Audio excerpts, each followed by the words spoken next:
Okay, so WhatsApp, वाजले दुपारचे 3:23, लगभग 3:30 वाजत आलेत आणि आता आपण चाललो आहे आज आपल्या गाडीचं थोडंफार काम करायला, स्पेशली म्हणजे नंबर प्लेटचा ब्रॅकेट लावायला. नंबर प्लेट माझा ब्रॅकेट तुटले. ओके, बाकी तर थोडेफार मॉडिफिकेशन केले आहे मागच्या 1-1.5 महिन्यामध्ये. मी तुम्हाला दाखवलं तर नाही, आता दाखवतो वरच्यावर. हे जे सॅडल आहेत ते ऑलरेडी लावले, टॉप रॅक पण ऑलरेडी लावले होते. स्टिकरिंग फक्त थोडेफार केलेत मी. इकडे पण एक ऑइलच्या इथे कॅप येते, ऑइल सील कॅप लावले. सगळ्यात मेन अपडेट होतं ते म्हणजे हेडलाईटला ग्रिल लावले, हेडलाईट ग्रिल बोलतात त्याला. आणि अजून एक आहे जो म्हणजे मोबाईल होल्डर आहे बघा, जो म्हणजे GPS माउंट. इकडे GPS माउंट प्लेस करायला असतं, तो KTMचा पार्ट रिमूव्ह करून आपण GPS माउंट लावलं आहे. आणि सगळ्यात बेस्ट जे काम केले ते म्हणजे साईड स्टँड एक्सटेंडर लावलं आहे. सो लास्ट व्हिडिओमध्ये जसं बोललो की नंबर प्लेटचा माझा रॅकेट तुटलेला, तो म्हणजे हा वालाच, हा बघा इथून तुटला आहे. आणि हा ना रॅकेटचं सीन असं ना, IND नंबर प्लेटच्या ना, ह्या रॅकेटमधून ना ही नंबर प्लेट निघतच नाही. किती पण ट्राय करा, किती पण घासा, मी भरपूर ट्राय केले याला, हे निघतच नव्हती. शेवटी नवीन अप्लाय करायला लागली. नवीन तर मी अशी अप्लाय करणारच होतो, IND वाली स्पेशली. बट नवीन वालीला पण मला फिटिंग जमणार नाही म्हणून मी शोरूमला गाडी घेऊन चालू आहे. तर मग ऑर्डर केली असती घरी असे पण. आणि अजून एक सीन आहे, मी जसं की लास्ट टाइम बोललेलो, मी रायनॉक्सचे ग्लोव्स रिप्लेसमेंटला टाकलेले. त्याचे मग रबर निघालेले, त्याचा वरचा रबरची पॅडिंग निघत होती. त्याचा मी रिप्लेसमेंटला टाकून नवीन ग्लोव्स घेतलेत आपण रायनॉक्सचेच. दाखवतो. ही एक चांगली गोष्ट केली की पिशवी दिली फ्रीमध्ये रायनॉक्सनी. त्याची पण MRP जवळपास 30 रुपीज आहे. बट चांगली पिशवी आहे, ग्लोव्स इझिली कॅरी करायला भेटेल कुठे पण आपल्याला. आणि हे आहेत आपले न्यू एअर GT ग्लोव्स. आता या ग्लोव्सचं मला नाव माहीत नाही, बट हे बघा, हे नवीनवाले ग्लोव्ज आहेत आता आपले रायनॉक्सचे. आणि या ग्लोव्सचं नाव आहे रायनॉक्स एअर GT SP ग्लोव्स. हे बघा, एअर GT SP ग्लोव्स. मागच्यावरती तरी ॲटलीस्ट मला 6 महिन्याची वॉरंटी होती, बट ह्या ग्लोव्सवरती ना मला 1 वर्षाची वॉरंटी. आणि सेम MRP दोघांचे पण 3150, ह्याचे पण 3150 आहे. मागच्या ग्लोव्सला जर तुम्ही ऑब्झर्व केलं ना, तिकडे पुल करायला थोडंसं ते ग्रीप होती, ती ह्या ग्लोव्हला नाही. पण ह्या ग्लोव्हला हेच एक ह्याच्याने पुल करावं लागतं. बट एक चांगलं आहे की फुल मॅश आहे आणि प्रॉपर टुरिंग ग्लोव्ज आहेत. ते कसे होते, अर्धे हाफ टुरिंग आणि हाफ ऑफ रोडिंग होते. ऑफ रोडिंग तर आपण एवढी काय करत नाही. दॅट्स मी परत त्याच मॉडेलसाठी गेलो नाही, मी अपग्रेड केला ह्याच्यामध्ये जरा. आणि प्राइसिंग पण सेम होती आणि हे जरा दिसायला बरे होते त्यापेक्षा. नाही, ते चांगले बेटर होते दिसण्यामध्ये, लुक्समध्ये ते मला वाटतं ते बेटर होते. कम्फर्टमध्ये हे बेस्ट आहेत. आणि सगळ्या फिंगरनी टच होतं स्क्रीनला, तो पण एक भारी सीन आहे. त्याच्याने फक्त थंब नाही होत होतं. So let's go. बऱ्याच महिन्यांनी मोठं ब्लॉग होणार आता चॅनलवर. चला आरामात जाऊ, आरामात येऊ. अजूनसुद्धा प्रॉपर रिकवर झालं तर नाही आहे आपण. आणि मला क्लचची सेटिंग करायची. क्लच हलकासा सोडला तरी पुढे होता. हाफपेक्षा पण हाफ क्लच झाला माझा. मी विचार केलेला की मला ना आता मी 4 तारखेला राईड ठेवणार आहे, 4 मेला, त्या टायमालाच काढेल. बट 4 मेची राईडचं जरा वर खाली चालू आहे, कारण की तेव्हा वेगळे प्लॅन बनतात. जर वेगळे प्लॅन बनले तर परत ग्लोव्स काढायला भेटणार नाही. आणि मी डायरेक्ट आणि मेच्या 10, 11, 12 तर मी गावीच चाललो आहे जत्रेला, तिसंगीला. दर 3 वर्षात एकदा जत्रा होते तिसंगीला, खेडला. जत्रेत एवढी मजा असते ना.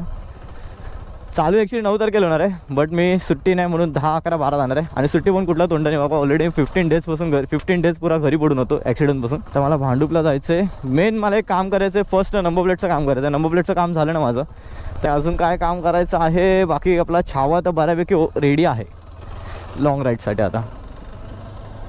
म्हणजे जेवढ्या मॅन्डेटरी गोष्टी होत्या याच्यामध्ये त्या आता बिल्ड केल्या आहेत. फक्त एक गोष्ट राहिली ती म्हणजे लाईट्स आता आपण बघू, लवकरात लवकर ट्राय करू लावायला.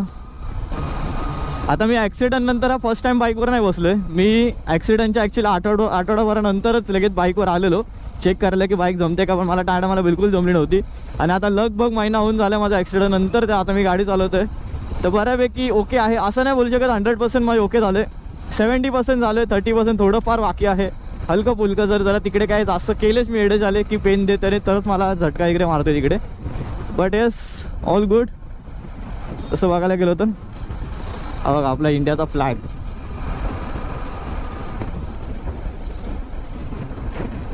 ऊन काय आहे भाई, या उन्हामुळे मी हाफ टी शर्ट न घालता फुल घातले. आता माझ्यासोबत एक सीन काय माहिती आहे का, मागच्या आठवड्यात म्हणजे एक डेस्टिनेशन मी डिसाईड केलं. जवळपास माझ्या घरापासून 45 to 60 किलोमीटर आहे. येऊन जाऊन 120-100 किलोमीटर होणार होती. आणि मी राईडच्या हिशोबाने निघालो. आणि माझा रात्री गोप्रो चालू होता आणि मी सकाळी चेक करायला गेलो तर गोप्रोच चालू नव्हता. आणि गोप्रोच्या साईडचे जे रबर असतो ना माईक ॲडॅप्टरचा तो पूर्ण निघालेला. तर मला वाटलं ते ॲडॅप्टर खराब झाला म्हणून मी मूर्खासारखं ती राईड कॅन करून घरी आलो परत. नाही बरं ॲक्च्युली घरी आलो, राईड झाली नसतीच तेव्हा. आणि 2 आठवडे आधीची गोष्ट बोलते मी. पण त्या टायमाला आपला छावा घेऊन न जाऊन आपला छावा नव्हता घेऊन गेलो मी. छावाच्या छोट्या भावाला घेऊन गेलो तो माझ्या हॉर्नेट 2.0ला. बट मला असं वाटलं की माईक ॲडॅप्टर गेला पाहिजे काम बदलं. कारण की हा माईक ॲडॅप्टर आहे ना माझा जो आता मी यूज करतो तो Hero 8 पासूनचा आहे. म्हणजे त्याला लगभग 4 वर्ष झाली. 2021ला मी Hero 8 घेतला आहे. त्यासोबतच हा माईक ॲडॅप्टर पण घेतला आहे. मी Hero 10 घेतला मागचे 6-1 महिन्याआधी.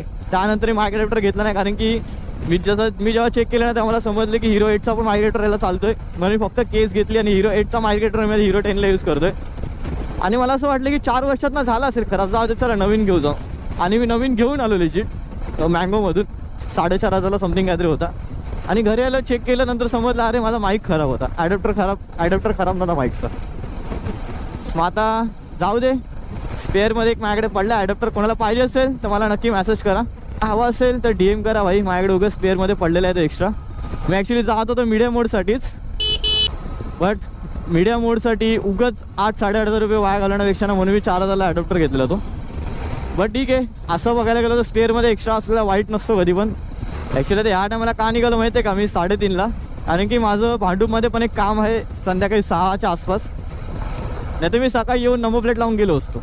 बट मी सकाळी आलो असतो, परत घरी गेलो असतो, परत संध्याकाळी गेलो असतो भांडुपलामध्ये. डबल ट्रिपल फेरी मारण्यापेक्षा ना त्यापेक्षा बोललो दुपारी 3 वाजता निघू आरामात. गोप्रो वगैरे सेट करून घेतला, चार्जिंग करून घेतली पद्धतशीर.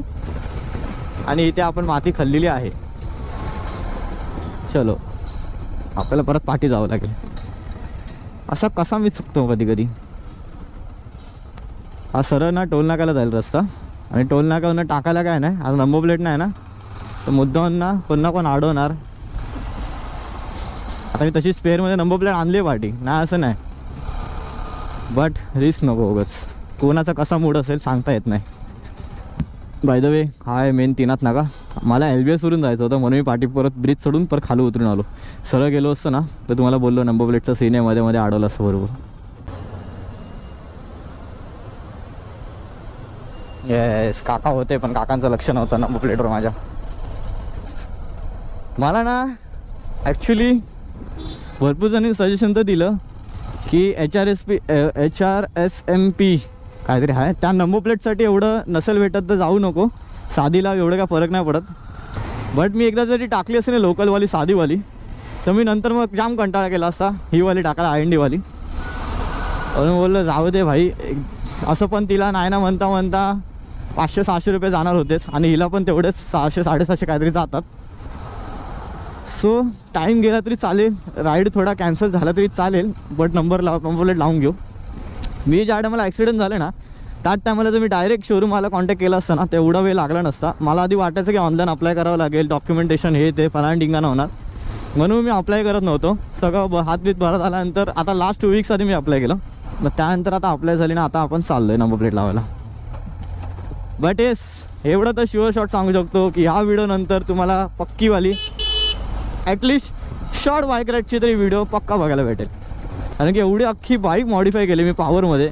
मस्त ग्लव्ज झाल्या त्याचं नवीन प्रॉपर फिटिंगमध्ये. मला असं वाटतच नाही मी लेजिट अजून 10 किलोमीटर पण नसं चाललो पण अजून पण मला वाटत नाही की ग्लव्ज नवीन आहेत, एवढे यूज टू झालेत. आणि आता इथे लागू शकतात चेकिंग असेल तर, पण दिसत तर नाही आहे.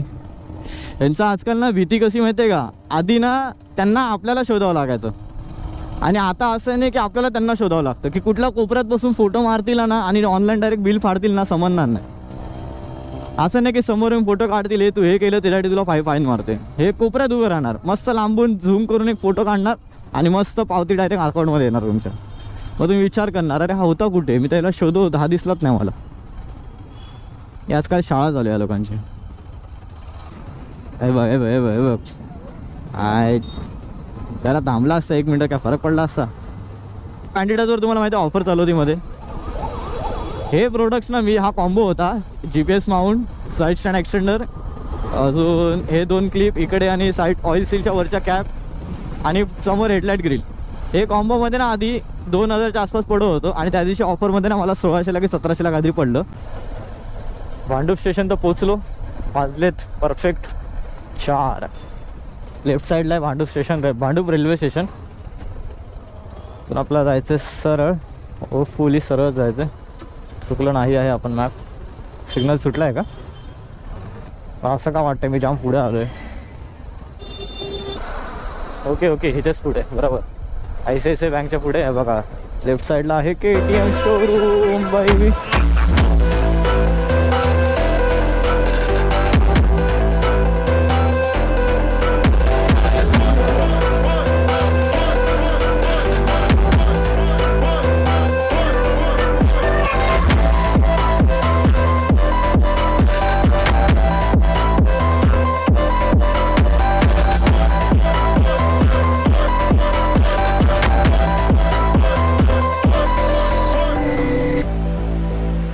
Okay so all done. Finally आपली नवीन नंबर प्लेट आलेली आहे. आणि भाई जरा जास्तच पैसे घेतले रे. 650 बोलून 800 रुपये घेतले, कारण की फक्त नंबर प्लेटचे 750 होते आणि रॅकेट जे घेतलेत ना ह्याला आणि बॅकला. आता ऑर्डर केली तर दोन्ही एकसाथच येतात, एक सिंगल येत नाही. मग 2 रॅकेटचे त्यांनी वरती जवळपास 50-150 रुपये लावले दोन्ही रॅकेटचे, म्हणजे front and back. 500 number plate स्पेअरमध्ये आता घेतल्या आपण. आणि फिटिंग बिटिंग पण बघितले कसे करतात ते. आपल्याला जमणार नाही, आपल्याला इथे जावं लागेल परत. जर चुकून 500 नंबर प्लेट तुटली तर करायला. पण त्या मला फ्रीमध्ये करून देईल तो, काही सीन नाही. आणि रॅकेट हरवण्यापेक्षा मी याला बोला याच्याकडे ठेव, हे स्क्रू असतात ते लोखंडाचे. कोणतरी KTM ADV 390X 2025 वाला मॉडेलची डिलिव्हरी घेतली मी आल्याला जस्ट. आणि मला माझे दिवस आठवले. चलो या 10-15 किलोमीटरमध्ये ग्लव्स मला प्रॉपर कम्फर्टेबल झालेत भाई. नशीब मी M साईज घेतली, ॲस घेतली नाही. ॲस घेणार होतो बट ॲसचं सीन असं होतं ना, ते घातले ना मी तेव्हाच मला असे अनकम्फर्टेबल सारखं वाटत होते. आणि माझा हात ना माझ्या बॉडी वेट माझ्या बॉडीप्रमाणे थोडासा मोठा आहे. So M is comfortable. काय भारी वाटते यार गाडी फायनली. ओके, ज्या टायमाला मी घुसलेलो त्या टायमाला सगळ्यात पहिले विचार ना मनामध्ये हात चालू होते. माझा तर ठीक आहे, मी होईल हळूहळू कवर. बट गाडीचं सीन काय करायचं. गाडीची जी अवस्था झालेली मी घुसलेलो तेव्हा बाबा.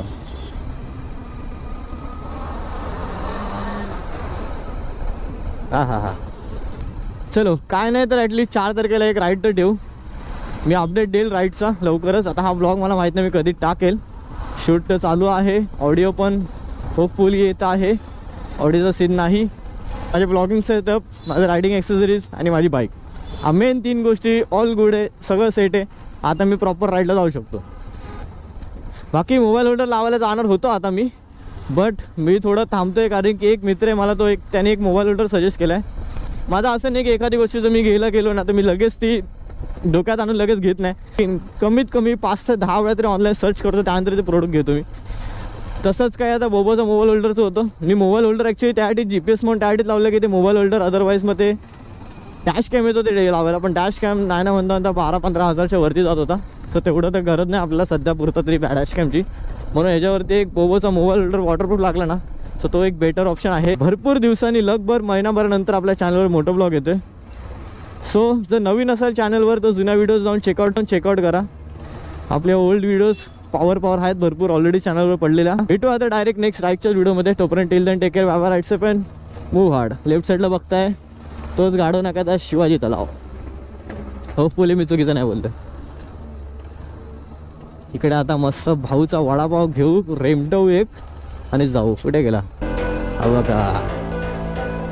चलो पीस आउट.